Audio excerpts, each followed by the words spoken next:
I wake up before the sun, so early that only trucks and people up to no good are on the streets. There's nothing in the fridge but baking soda in the way back and half-empty bottles of ketchup, barbecue sauce, and mustard on the door. I drink a glass of water, take a shower, get dressed, and leave by 6:30 so I can get to the bus. I ride the 35 through a maze of houses that all look like one another, like sisters who are not twins but everybody thinks they are. Living here means when people ask, "Where do you live?" and you say, "The New Columbia," they say, "You mean the Villa?" and remind you that your neighborhood used to be public housing for World War II shipyard workers. And they remind you how by the 80s a lot of those apartments were run down and how really they were just the projects with a different name. At least that's what my mom says. She's always telling me, I don't care if they give the hood a new name or not, it's still the hood.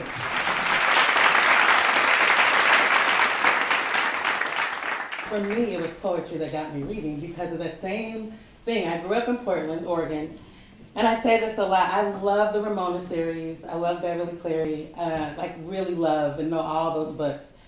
And it was about my neighborhood. You know, she's writing about Portland, and I know Ramona lives in Portland, Oregon, folks. And she's walking around the neighborhood where, like, my aunt lived. I know those streets that are named in those books, but there were no black people. Mm-hmm. So I was like, this is Portland, yes, but I'm not in, and I didn't know how to articulate that and like say that when I was younger, but I felt that. So when I started reading Langston, Lucille Clifton, Maya, just like, I was like, oh, there are people writing for us, and where I could see my reflection. And I fell in love with the written word because of poetry. But how do you make the jump, right? To writing prose? I think I made the jump, so when I was 7 years old, I wrote a 21-page story. And I turned it into my teacher. Overachiever. And she was like, I think you might be a writer one day. I have been writing for real, like, my whole life. But it started out of necessity. So my family didn't have a lot of money growing up, and I would want to get birthday gifts and Christmas gifts for friends. And I couldn't. My mom was like, we don't have money for that. We would pull names within our immediate family, and that was it. So I would write poems and give them as gifts.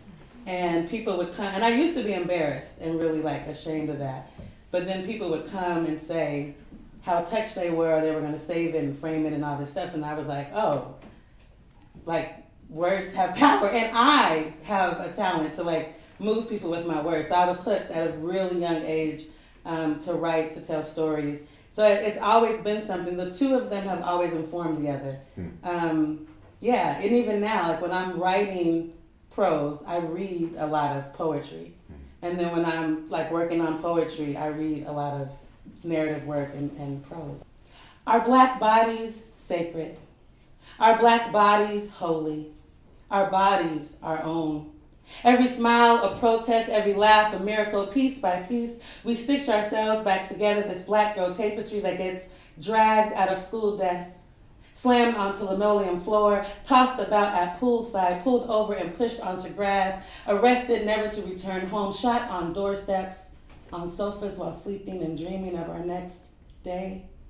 Our bodies a quilt that tells stories of the Middle Passage, of roots yanked and replanted. Our bodies, a mosaic of languages forgotten, of freedom songs and moan prayers. Our bodies, no longer disregarded, objectified, scrutinized. Our bodies our own. Every smile a protest, every laugh a miracle. Our bodies rising, our feet marching, legs dancing, our bellies birthing, hands raising, our hearts healing, voices speaking up. Our bodies so black, so beautiful, here, still, rising, rising. Thank you.